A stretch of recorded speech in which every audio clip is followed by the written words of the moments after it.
What is the book about? It's about a little boy who lives in Brooklyn, New York, and he lives there with his grandfather, who is from Trinidad and Tobago. And his grandfather tells him all these stories about Trinidad, and now he wants to come. So the book is a plea to his grandfather to take him, and why. Many people would say that they're trying to get out of Trinidad and Tobago. Remind us some of the things that we should be coming or staying in TNT for. Well, we should know, we should be grateful for what we have here, because it's not as much of a bed of roses as we think it is out there. You know, we have a lot of things here that we should hold on to, our traditions, our culture, our neighborhood mentality about how we raise our kids, our accountability to each other, our respect for other people's religions. There's a lot of things that we take for granted here that other people would enjoy very much. Yeah, so you talk about it's not necessarily being a bed of roses out there. You're out there right now. So I am. what are you doing? Well, I'm bi-coastal, so to speak. My family, most of my family is in Trinidad, but my son was born in America. So that has me back and forth.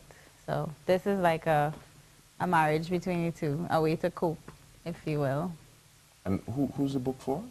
The book is for kids, and well, it was intended for children, but a lot of homesick adults in the States and other countries, they very much cling to it.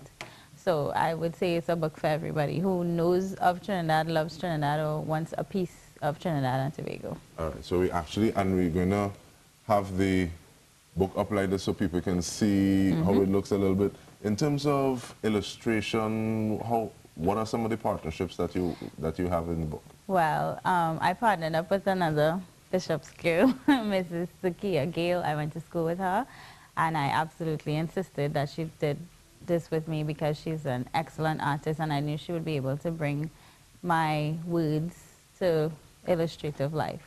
And she did very well. I'm very proud of her. Proud of you too. Thank you. But I'm wondering though, many times people are looking at a smartphone on the internet, That's right. and there seems to be a little less focus and attention on books. Why are you working, why bringing out a book like this? Well, there's nothing that could take away from a child holding a book with a parent, flipping through pages, the feel, the smell. All of that goes into the ladder of learning. And, you know, it's also available on Kindle and Apple devices. So I also made sure to be tech savvy and stay with the times, but nothing beats a classic. You can't put your iPad on a shelf for other people to see. It's not the same kind of conversation starter. You could put this on a coffee table. You know, your kid can have it on the bookshelf, easily accessible. So I am an avid supporter of books. If you think you're going to get away without reading a piece of the book, you lie, right? So I don't know if you have a special part that you want to flip to, but Sure. at the same time, while you're thinking about that and doing that, we also want to ask, you are self-published. What Right. is the reason behind that? Was that a definite choice? Yes, I did my research, and this is what you call a niche product, meaning it can basically sell itself. It has a very specific target market. So if you're going into publishing, you will find that a lot of times the major publishing houses they don't accept unsolicited manuscripts, meaning they have to find you.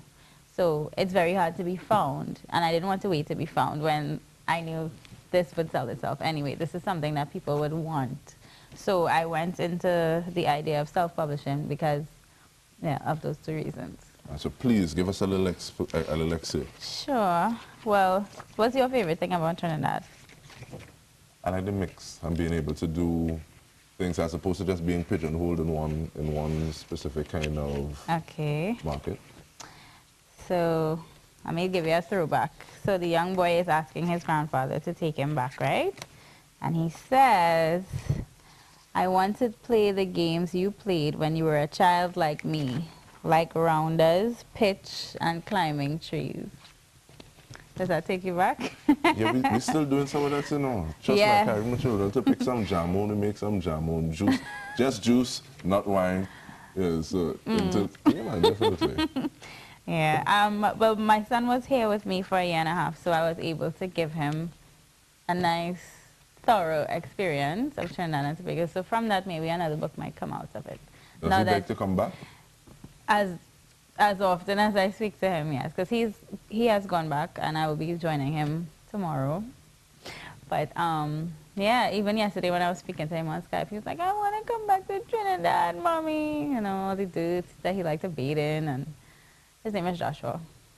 So, You say good morning to Joshua. Good morning, Joshua. In terms of getting information about the book, how people can avail themselves of it. And I'm also, even before you answer that, I'm wondering the importance of having local people or people from Trinidad and Tobago or the diaspora or Caribbean people see themselves. What's the importance or significance of that? That is very significant for me because this book came out of homesickness, and as well as the fact that I was babysitting at the time. So I was exposed to a lot of children's literature, and when I did my research, I found that there wasn't much books, there weren't many books specific to Trinidad and the diaspora, meaning us who leave home and have children of our own. There are very few books you can pull off a shelf and marry the two, but there are millions of people who live here and find homes elsewhere, but still have that, you know, that feeling of, I want to go home, I want to share my culture with my children. So